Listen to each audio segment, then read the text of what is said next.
The Samsung Galaxy Note 5 is the 5th generation of Samsung's monstrous phablet smartphone.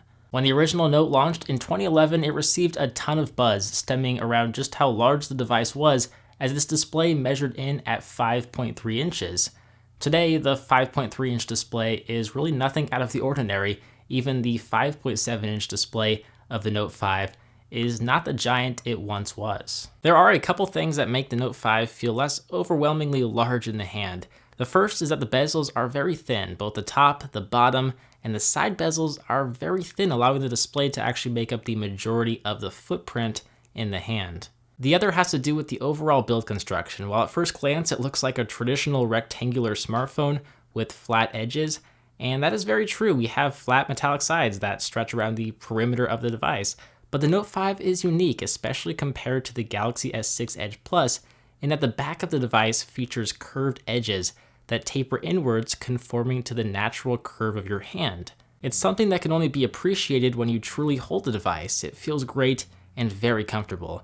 The display itself isn't curved, so the sides feature enough room for your fingers to rest and grip the device, and you don't need to stress about accidentally touching the edges of the display. The display itself is the best display on any smartphone on the market, with the exception of the Galaxy S6 line. It's a 5.7-inch QHD Super AMOLED display with a 2560 by 1440 resolution, and for the first week of using the device as my daily driver, I would power on the display and simply stare at it, just because I found it so beautiful to look at. It's not something that I'd like to freely admit, but it is a fact. I mean, colors are bright and vibrant, and the contrast and saturation is exceptional. Some people may lean more towards a color-accurate LCD panel, but if I had my way, all of my tech devices would be AMOLED displays. Touchwiz, Samsung's custom software running on top of Android 5.1 Lollipop, also looks very clean and surprisingly minimal on the Note 5. Gone are the days of an ugly and obtrusive Touchwiz experience. Samsung has really scaled back Touchwiz to give it an appropriate balance of style and functionality. Many of the Touchwiz software features we've grown to really love are still very much present on the Note 5.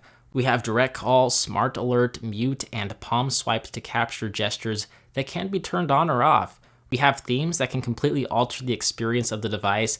The Fingerprint Scanner that first made its appearance on the Galaxy S5 and the Note 5 has been radically improved to a touch-based sensor. You just press one of 5 fingers on the home button and it'll unlock in an instant. It's really fast. While the rectangular shape of the home button doesn't exactly match your rounded circular fingertip, it can be a little bit awkward, but it works very well and it offers one of the quickest fingerprint scanner unlocking experiences. The Note 5 also has a thing called the S Pen. You might have heard of it. Maybe you've heard of the hashtag SPengate or the hashtag Pengazi. The new S Pen features a top that clicks in and out and does so to allow you to eject it from the S Pen socket. But public service announcement, don't insert the S Pen backwards. It will get stuck and you might break the sensor in there if you try and pull it out, which I thankfully have not done. Now, I love the clicky top of the S Pen. It's great when I'm bored, but my S Pen top can get sticky. For example, sometimes it'll stick down and I'll have to spend a few seconds getting it to pop back up so I can eject it from its cradle. It might be just my unit, it may not be, but it happens. The S Pen software has been further improved over the Note 4 software. Right when you eject the S Pen, you can start writing down notes or drawing pictures on the Note 5 display. It's really that simple, it just works, and I just absolutely love this feature. It's probably the single best S Pen feature to date. We also do have the ability to add a couple of shortcut apps to the S Pen launcher in addition to the Action Memo, Smart Select, Screen Write, and S Note options. In terms of the overall performance and speed of the Galaxy Note 5, it too is cutting edge. It features the same 7420 processor found in the Galaxy S6, but it performs smoother, at least in my experiences. Now, Geekbench 3 gives the Note 5 a single-core score of around 1500 and a multi-core score around 4800, some of the best scores we've seen from Geekbench 3. Multitasking is great on the Note 5, but in order to really take the most advantage of it, you need to learn how to use Samsung software features like the split screen mode, which works with a lot of apps, Facebook, Twitter, even some Twitter client apps like Phoenix. It all works very, very well, but since I switch phones often and each phone has a different multitasking feature, I just simply often forget to use it. But when I do use the split screen view, it works well, and it is very useful. The Note 5 features a 16 megapixel Sony IMX240 camera sensor with an f1.9 aperture, optical image stabilization, LED flash, and 4K video recording. The front of the device features a 5 megapixel front-facing camera sensor with an f1.9 aperture and 1080p video recording. Compared to the Note 4 or Galaxy S6, the camera sensor is pretty much the same and it delivers very similar image quality. However, the f1.9 aperture does create milky depth of field shots and superior low light performance. The optics are leading class, top of the line. The amount of detail and color vibrancy of the image captured is seriously impressive. You view these images on the beautiful 5.7-inch Super AMOLED display, and they will look even more unreal. As for the Touchwiz camera software, it too is very good. Not only is the image processing great, but the shutter speed is fast, and there are many features such as improved collage and slow motion modes. Samsung even improved the software by adding VDIS, Video Digital Image Stabilization, with facial recognition when shooting video, which is kind of cool. The 4K video footage is very sharp and detailed. It's certainly capable enough to use as a main camera for making YouTube videos. I actually believe Kevin the Tech Ninja shoots many of his videos from the Note 5 or S6 Edge Plus.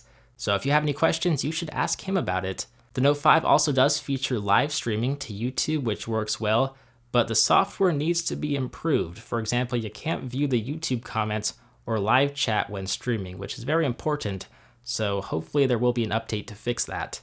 When it comes to the speaker, Samsung decided to place the speaker on the bottom of the device instead of on the rear. It's a mono speaker, it's crisp, it's loud, and it doesn't get as easily muffled when resting on a flat surface or sitting in my hand, but it still has a lot to learn from HTC, Motorola, or even Alcatel. If the Note 5 had front-facing stereo speakers, it would probably seal the deal and become a must-buy smartphone. But until then, the speakers will really continue to be nothing special. Now, arguably the most iconic feature of the Note 5 and Note lineup in general has been the battery life.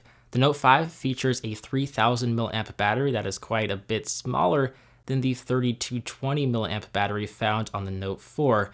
While some reviewers mentioned the Note 5 can last more than 6 hours of screen on time, I am not one of those reviewers. As much as I'd like to be one, I've been using primarily the Verizon Note 5 as my daily driver, and I've been able to get on average 4 hours of screen on time, give or take 30 minutes. Sometimes I'd only get 3 hours, sometimes I would get 4.5 to 5 hours, but it seems to go down the more I use the device, which makes me a little bit worried. So gone are the days where the Note could last 2 days on a single charge, that is for sure. And that really bothers me because I'm a power user. I can't remove or swap out the battery since the back is non-removable. The good news is that we have not only fast wireless charging built into the device, but we have quick charging, which is 27% faster than the S6 and the S6 Edge. And quick charging should not be judged lightly. It's a seriously useful feature that kind of helps me take my mind off the smaller battery of the Note 5. But I'm still mad at Samsung for reducing the battery size. Come on now.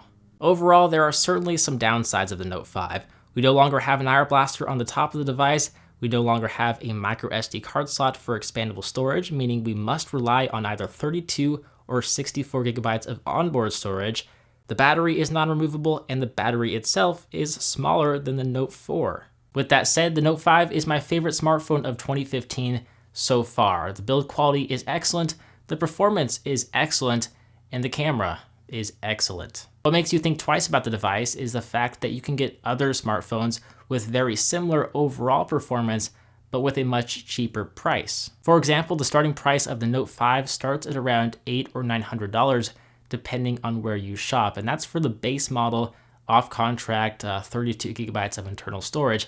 This is compared to the Note 4, which starts at around $600 now for the 16 gigabyte variant, and with the Note 4, you get a micro SD card slot, a large removable battery, and an IR blaster. So if you're due for an upgrade and you can get the Note 5 for a good deal, maybe there's a promotion going on, maybe you can get it on a 2-year contract, or you have some credit saved up. Somehow, if you can get the Note 5 for a good deal, I highly recommend it because it will be future-proof, and it's really the best option, the best smartphone on the market as of right now. With that said, if you guys have any questions at all, be sure to let me know by leaving me a comment down below. I'll do my best to get back to you. If you guys enjoyed this video, don't forget to give it a big thumbs up. It really does help show your support.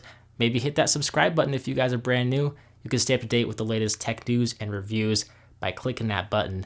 But As always, I'm BoHD. Thank you for watching, and I will see you right back here in the next one. See ya.